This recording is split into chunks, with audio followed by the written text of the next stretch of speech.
We got a super chat rolling in here from Archangel. You're watching NFL Daily.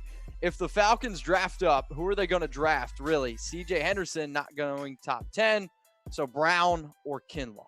Well, I think it depends on, how far up do the Falcons attempt to move? Now, if they wanted to include maybe their first-round pick, of course, and their second-round pick, that would actually get them into around potential top 8 territory. If they could maybe make a deal with the Cardinals, who don't have a second-round pick, I think Jacksonville could take C.J. Henderson.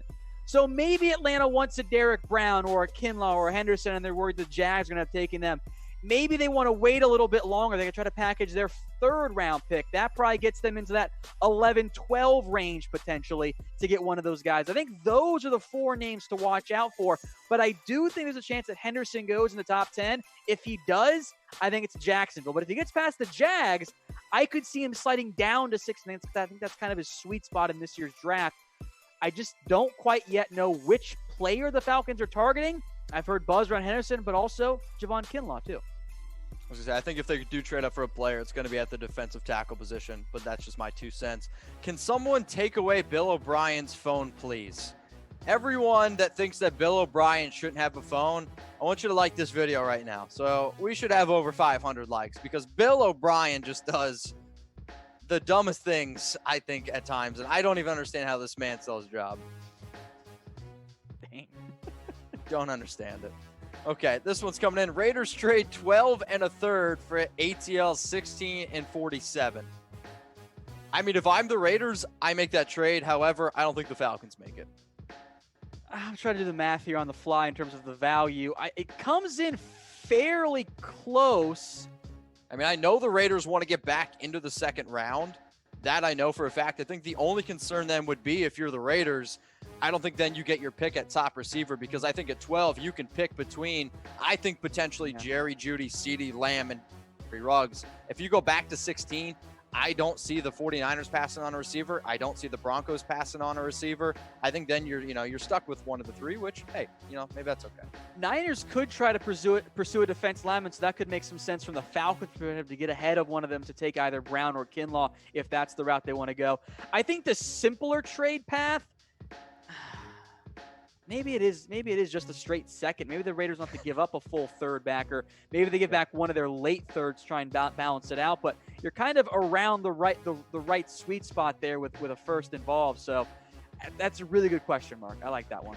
Mark, good question. Continue to use hashtag NFL or Super Chat. And while those questions are kind of building up here for producer Alicia, we're going to ask which team has the worst jerseys. My vote, the Cleveland Browns. Tom, who's got the worst jerseys? The Steelers Bumblebee uniforms are trash. They are not good. I don't know why teams wear them.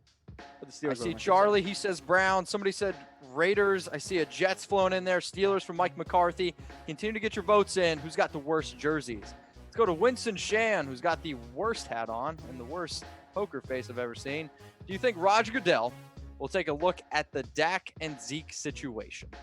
Well, Goodell remains a wild card, so you can never cross it off fully. I don't think that's the route that they're going to end up going. Maybe they give him a stern warning and lecture on why you're not being very smart, gentlemen, no matter how many people were at that party, 10 or fewer or whatever, or the dinner party, I should say. My mindset is this. It's going to be really tough to try and focus on Dak and Zeke because guess what, guys? I guarantee you they're not the only NFL players doing that. I guarantee. I don't disagree. I think if it was just Dak, Roger Goodell would be like, Dak has never really done anything. He doesn't really deserve the punishment. But we've seen kind of Goodell go out of his way to punish Zeke. I mean, whether Zeke's deserved it or not, he has gone above and beyond, I think, once in a while to really stick it to Zeke. So I think that actually he could look into this a little bit further.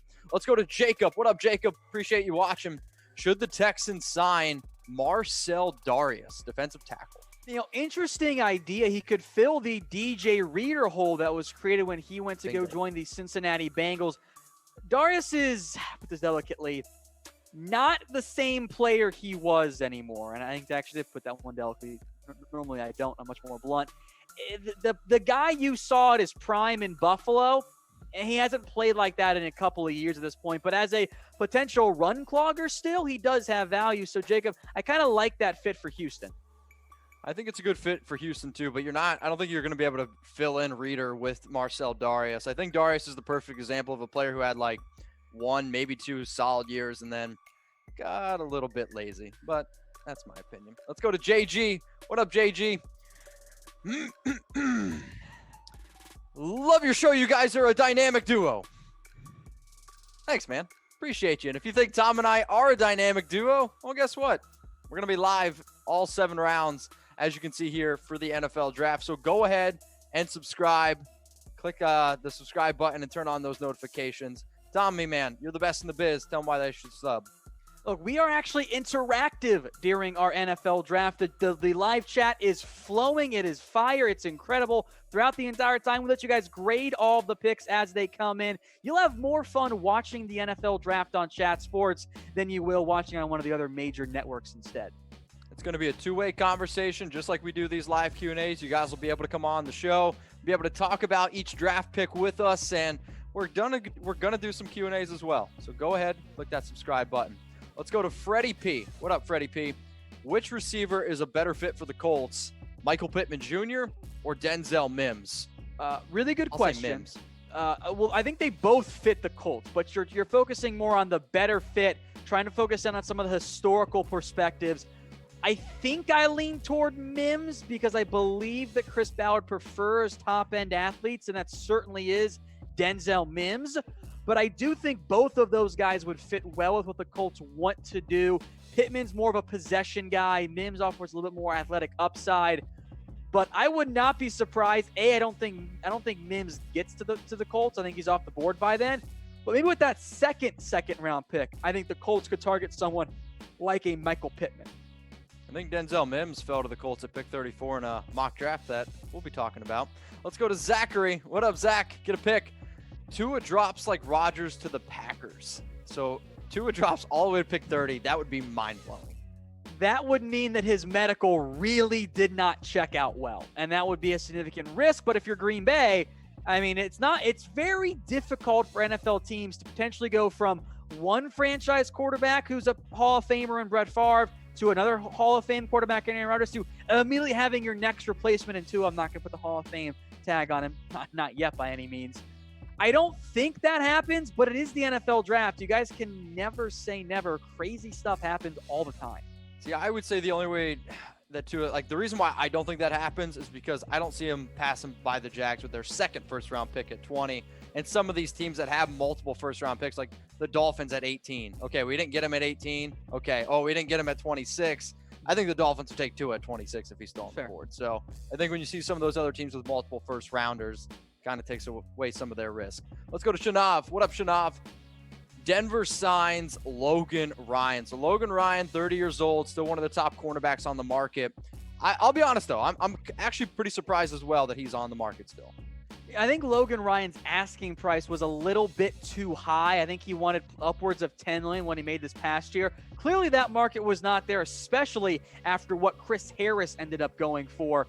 So I don't have a great feel for where Ryan ends up. He might try and take a one-year deal, maybe back with Tennessee potentially, maybe after the draft. I don't have a great feel for where Ryan ends up. He might sign post-draft and wait and see, okay, which team didn't get a corner? Can they give me early playing time, maybe a little extra money because of it? So throw it in the comments section. Where will Logan Ryan play in 2020? If you have a good prediction, throw it in there. And I think he's just one of those players where, yes, he had a lot of tackles, but he was the most targeted player last year. I almost think that he's got too much of a name value compared to maybe what you're actually going to get out of a player like Ryan. Let's go to the next question and use hashtag NFL, or you can super chat Alpha Sports. What could the Giants do at 4th overall? Is trading down an option? Absolutely. I think the Giants could attempt to trade down, and I think that makes some sense for them in terms of what they should do. The Giants have needed offensive line help for quite a while. Now, Dave Gettleman historically has not been willing to trade down. He hasn't done it before in the first round. That's not something he's done. But if the Giants can maybe the Lions take a coup at 3. Maybe they can convince the Chargers or Dolphins move up just one spot, acquire a different pick instead. I think that'd be valuable for the Giants, but I think in the end, they'll end up standing pat, taking either Isaiah Simmons or they end up going with one of those offensive linemen, be it a Jedrick Wills, be it a Mekhi Becton, an Andrew Thomas, or maybe most likely, I'm not sure yet, Tristan Wirfs instead. Alpha, I like the question. We put out a video, 7 teams that could trade down. Go check it out. It's on the channel. Let's go to Ramon Villa, one of our most loyal watchers. Still no pick, though, my man. Where are the Seahawks trading down to? Seattle right now is picking 27. So historically speaking, Seattle loves to trade down. And in this year's draft class, I think they're kind of in the right range, trying to move down just a couple of spots and add an extra potential midday pick, probably a day 3 pick maybe an early day 3 or a late day 2. Depends on how far they want to slide. I think a team like the Colts can move up for a quarterback. Maybe a team like the Chargers or Bengals to help out their young franchise quarterback, move up for maybe an offensive lineman to get ahead of teams like the Ravens and Titans and Chiefs and Niners. So I think Seattle will try to trade down. I just don't think they're going to move much further than maybe 5-ish spots around the sweet spot for them this year. I think the last time the Seahawks picked at 27, they took Rashad Penny, which was shocking. Even more shocking, I guess I should say, these NFL draft hats are things that I would actually wear this year.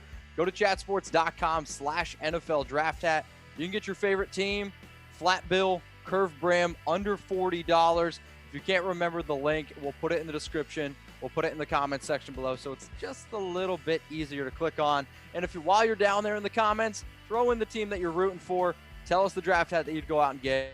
Again, it's at chatsports.com/NFL draft hat. Let's keep the show rolling here. We got 49ers faithful Jake. 49ers trade in front of Raiders and Jets to get CeeDee or Jerry Jeudy. So that's moving up with the Cleveland Browns to pick number 10, which is possible from the Browns' perspective. I think the issue for San Francisco, they are so light on draft capital. They're not really able to make much of a move. Their next pick is a 5th rounder. They're not going to trade number 31 overall. So you have to either get super creative, trade future draft picks. So I don't know if that's route the Niners want to end up going. So trading up from 13 for San Francisco is very difficult to actually pull off. I get the idea behind it to go up and get the receiver that you covet. I just don't know how feasible it ends up being for the Niners because they just don't have the draft capital. Yeah, I believe they only have, 5 picks in this year's draft class. And as you mentioned, they don't have a 2nd, 3rd, or 4th rounder. That makes it really, really tough to be able to move up a little bit. Let's go to Jared Sanchez. What up, my man? How do you feel about Mel Kiper mocking the Steelers drafting Jalen Hurts? Well, Jared, in a few minutes here, we're going to get into Mel Kiper's latest mock draft. So why don't you just stick around? Why don't you just tune in?